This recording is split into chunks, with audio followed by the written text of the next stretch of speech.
Assalamu alaikum to all of you.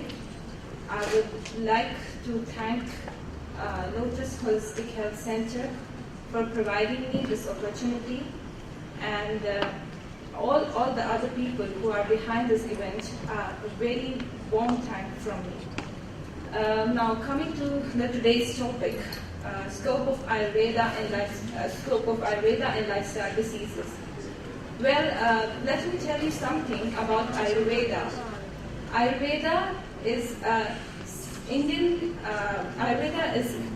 system of medicine which hails from ancient India, and Ayurveda is divided into two parts. The word Ayurveda. One part is Ayun. Ayun means life, and Veda means science. So actually, this branch of medicine deals with the science of life. Okay. Now, when we say life, let's take our topic lifestyle diseases into focus. So what I want to do is, first I want to throw some light on lifestyle diseases, and then we would relate how Ayurveda can help one to prevent and to curb the lifestyle ailments.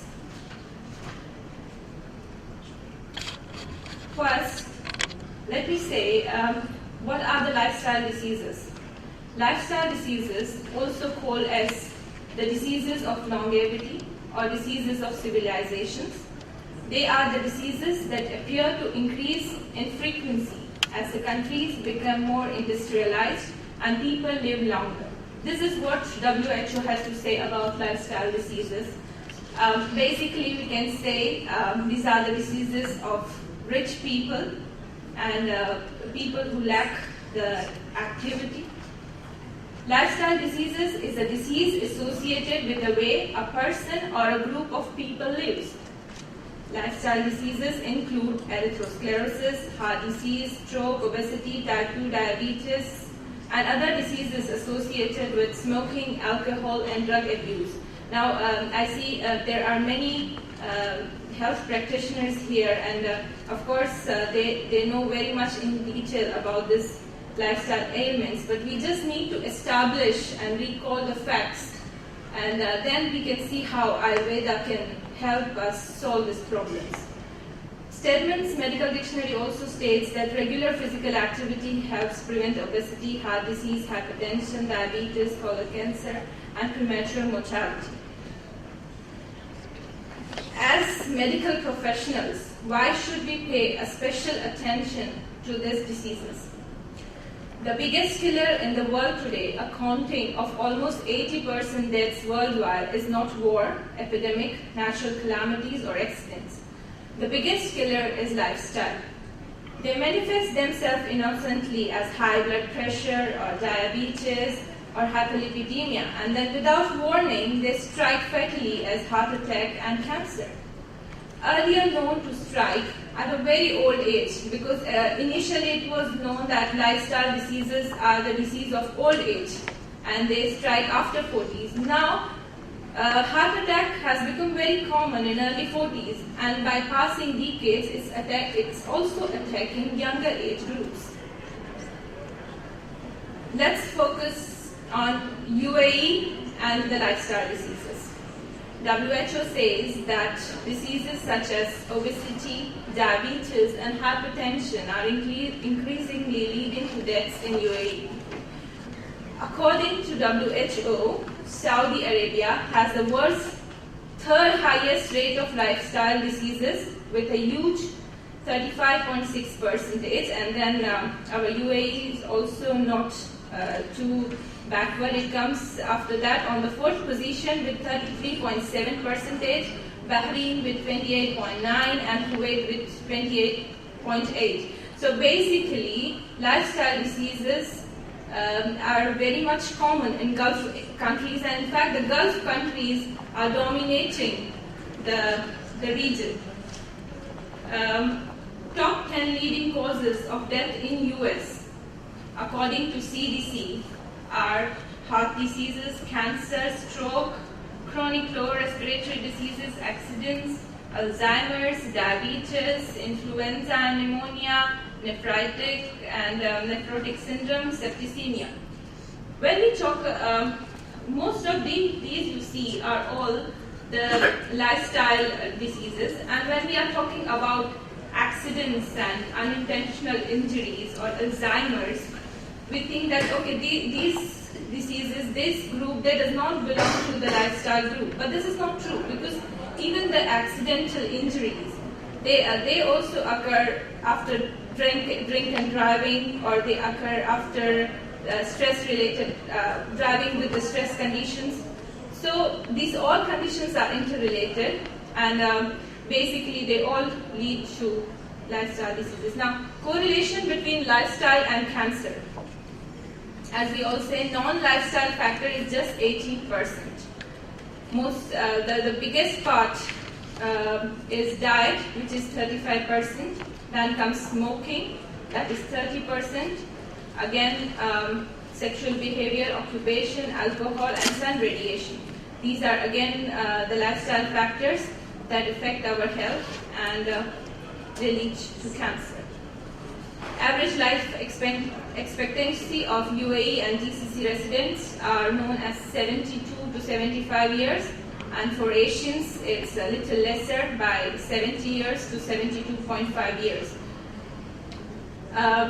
Now the reason I mention these facts is we all need to establish the severity of lifestyle diseases, because when in today's scenario, if somebody has a hypertension or if somebody gets diabetes, it's a day-to-day thing, like somebody getting flu or somebody suffering from an allergic cough.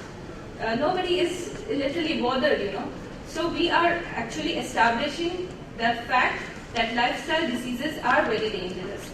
And then to sum up, the most common lifestyle diseases or the condition we can take up and look upon are diabetes, hypertension, again it's the same reputation, cardiovascular, stroke, COPD. Also it is said that chronic diseases account for 3 out of 4 deaths. So now we understand how severe it can be. 209 Interhealth study done by Dr. Yusuf Salim, he says that over 90% of risk of heart attack, that is MI, is attributed to lifestyle factors. And these factors are abnormal lipids, smoking, hypertension, abnormal obesity, consumption of fruits and vegetables with harmful pollutants like insecticides, pesticides, and of course, irregular physical activity. Well, there is a very important point to be noted. Family history, which is thought by many to be the major risk, only accounts for 5% of the population attributable risk. Well, now coming to Ayurveda. Let's see how Ayurvedic system of medicine can help us with these lifestyle diseases. According to Ayurveda, health is a state of complete physical, mental, social well-being, and not merely the absence of disease or infirmity. Ayurvedic approach is not about treating sickness. It is preventing the disease, enhancing health, longevity, vitality, and happiness. The aim of Ayurveda. When a patient comes to a practitioner, what should be the aim of the practitioner towards the patient? Well, Ayurveda describes this in a Sanskrit rhyme, that swastasya swasthya rakshanam. That means prevention and protection of the health of one who is healthy. So, if you prevent the health and protect the health, then you don't need to go towards treating the disease. And to eliminate the disease and dysfunction of the body, that is aturasya vikar prashamanam. So to sum up, it is about preserving the health, prolonging the life, and combating the disease. Combating the disease is again a second part, but first Ayurveda focuses on preserving the health and prolonging the life. Now this principle works very well in case of lifestyle diseases. According to Ayurveda, the pillars of healthy lifestyle, number 1 is ahar, that is called food. And I'm very thankful to Dr. Iftikhar Saifi for giving a very insightful lecture on the effects of food on our health, because it made my task very easy. So first thing is your food taken in proper quantity, proper quality, and at proper time. He made it a point that we should have food when we are hungry, not because it's just time to have it. And the proportion also should be in proportionate to our hunger, and not it's my daily portion and I should have it. So Ayurveda focuses on food. Then second comes nidra, that is the sleep. Sleeping in early night is essential. Again, in today's lifestyle, sleep patterns are very much disturbed because of the occupations, because of the family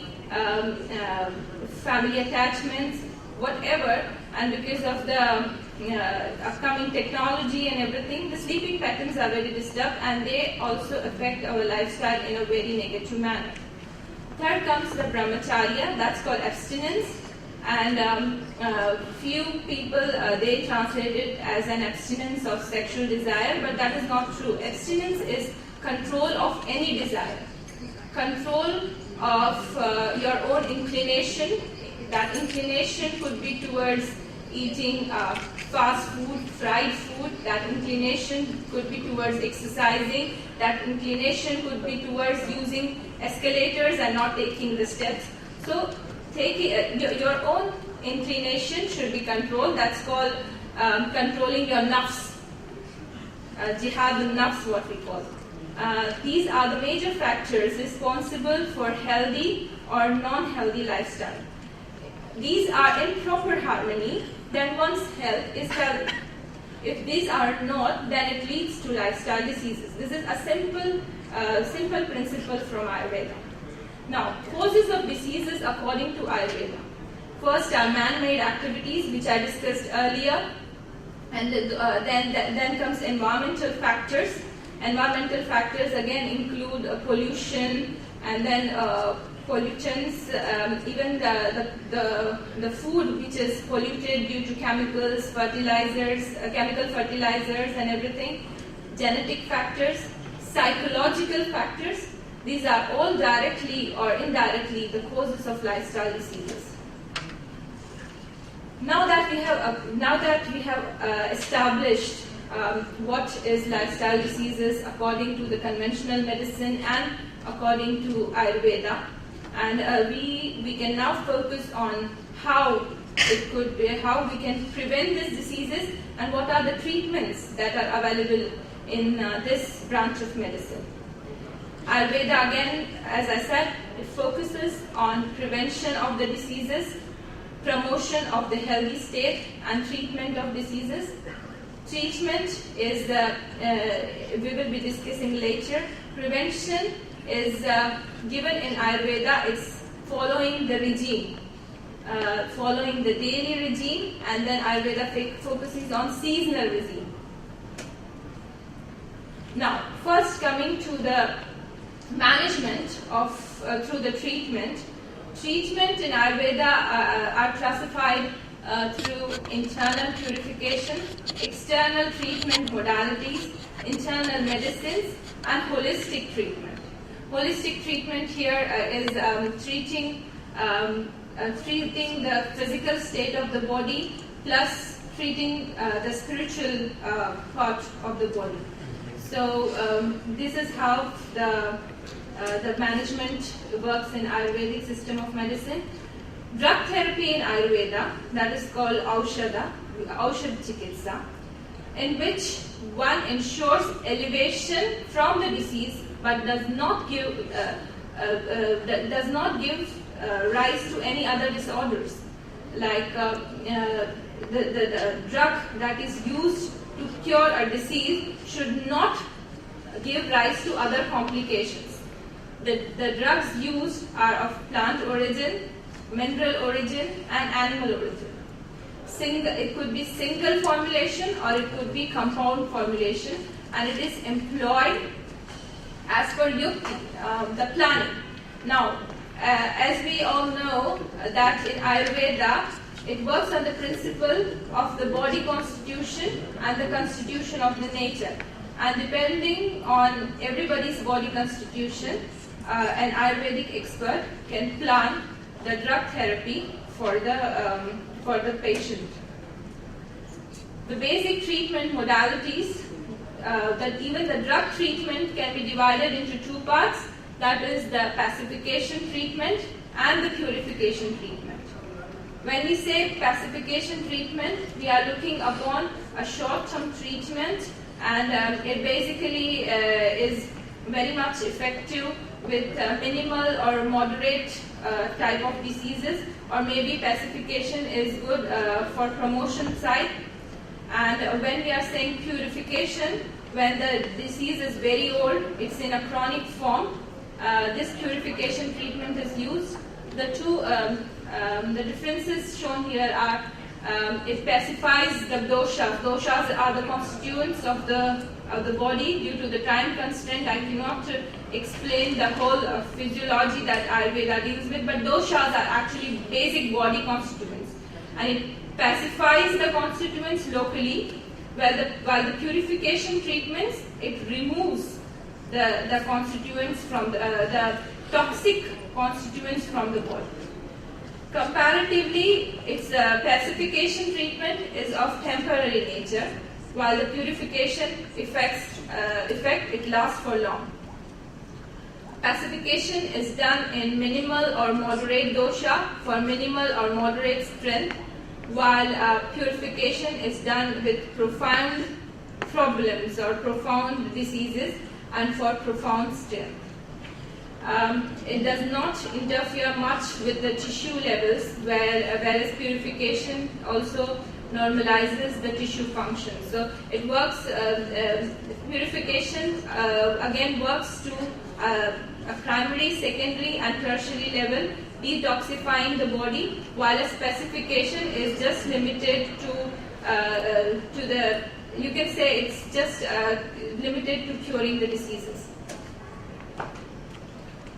I would like to discuss some common Ayurvedic drugs which help in prevention or treatment of lifestyle diseases. Just to give you an overview that these are the drugs which are very commonly used in our day-to-day life, but using it as a medicinal herb could really make a difference to one's life, and it would really help us prevent so many conditions. Coming first is the garlic, Allium sativum, ashwagandha, bitter melon, turmeric and triphala. We'll discuss about each of this herb in detail. First comes garlic, Allium sativum, proven broad-spectrum antibiotic that combats bacteria, intestinal parasites and viruses. It's said to lower cholesterol, LDL cholesterol and triglycerides while increasing HDL cholesterol. The sulfur-containing products in garlic, that are allicin and allicin, are believed to be responsible for altering cholesterol production by the liver. An anticoagulant to prevent thrombotic events, including stroke and myocardial infarction. Garlic has a fibrinolytic activity, inhibits platelet aggregation, and reduces blood viscosity. Reported to lower blood pressure in hypertensive patients. Reduces blood sugar level by increasing the release of insulin or enhancing the response to insulin. Second comes ashwagandha. In a classical Ayurveda, it is the ashwagandha is described as medhya, which promotes intellect and cognitive development. Balya, that is increased strength and recovery. Rasayan, a rejuvenator or life-extending substance and a promoter of sleep. Preliminary research suggests that ashwagandha may suppress stress-induced changes of dopamine receptors in corpus stratum, which may play a role in development of chronic anxious behaviors. Ashwagandha has also shown to increase production of thyroid hormones T4 and T3 while simultaneously increasing hepatic glucose 6-phosphatase activity and reducing hepatic lipid preoxidation in animal models. As we learn more about the comorbidities between hypothyroidism, hypercholesterolemia, and diabetes, ashwagandha may one day play an important role in management of these interrelated conditions.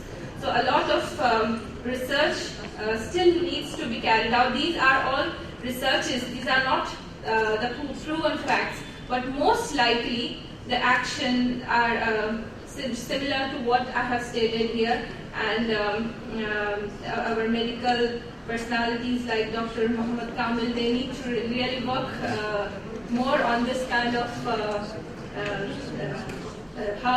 and inshallah we might come out with very astonishing results. 5 minutes, Dr. Qasim.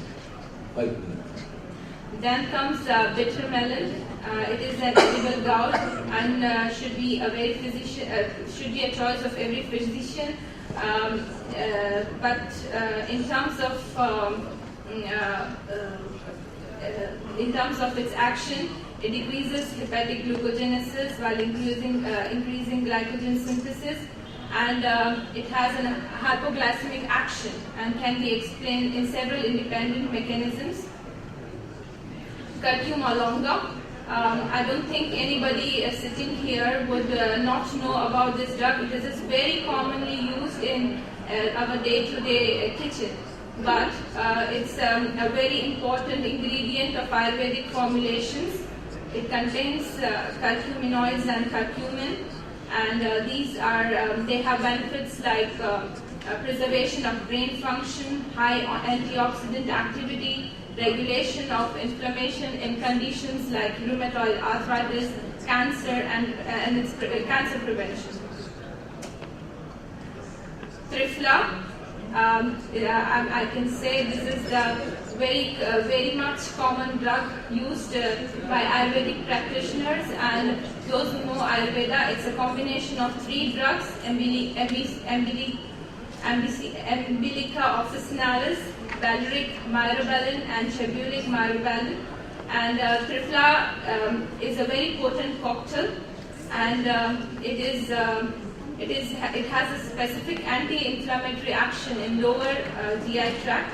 Today, Triphala is most commonly used with those with GI complaints, and this cocktail challenges modern scientific investigative methods since the unique compounds within each fruit seem to take different attributes when combined, which may not be replicated when the fruits are analyzed separately. Again, Ayurveda has a rasayana therapy, which also is a traditional way to boost your health and immune system. This rasayana therapy works on a prevention side. It's also called rejuvenation therapy in common language, and its effects are it delays aging, provide immunity, improve memory and sensory perception, relieves one from physical and mental stress. Ayurveda, as I said, Ayurveda has emphasized on daily regime and seasonal regime, and due to the lack and the stipulated time, I can't go much in detail, but daily regime, Ayurveda puts a very great stress on following a timetable: waking up, exercise, massage, bathing, medication, breakfast, lunch and dinner. Everything should be on time in proper quantity and quality. Ritucharya is a seasonal regime. As per different seasons, Ayurveda has given a timetable: what sort of food has to be eaten, what sort of clothing is to be followed, what sort of lifestyle is to be followed, and what are the effects of this seasonal regime. We can see it improves immunity, it fights against infectious disease and prevents seasonal diseases. Benefits of Ayurveda in lifestyle diseases can be summed up as non-invasive diagnostic Ayurvedic regimes and treatment are beneficial for chronic diseases such as diabetes, heart ailments, and cancer. The diet according to one's body constitution and well-regulated life, that is dincharya, helps strengthen one's natural immune system. Even after a person has developed disease, modification in lifestyle according to Ayurveda and its treatment regime can complement the conventional treatment and help person to keep serious complications at bay. Summary of the benefit: Ayurveda is not only a treatment, it's a way of life. It has minimal side effects if taken under expert supervision, gives happy, healthy, disease-free long life, releases your stress and tension, relaxes mind, provides knowledge about life, how to lead a good life, tells about good and bad dietary effects on your life, and sets a healthy life goals by keeping good health. Thank you very much. Jazakallah.